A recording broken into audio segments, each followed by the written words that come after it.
What time of year is the cheapest to replace a furnace? This is a smart question homeowners ask when their heating system starts showing signs of age in Greenwood Village, Colorado. In most cases, the cheapest time to replace a furnace is during spring, summer, or early fall. These are off-peak seasons for heating services, which means lower demand, better equipment availability, and more flexible scheduling. Replacing your furnace before winter often gives you more options and less pressure. In Greenwood Village, Colorado, furnace demand rises quickly once temperatures drop.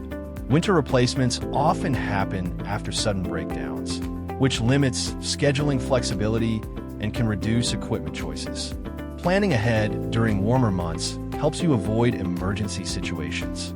If your furnace is 15 to 20 years old, making unusual noises, or requiring frequent repairs, having it evaluated before winter gives you time to make a confident decision without rushing into it during peak season.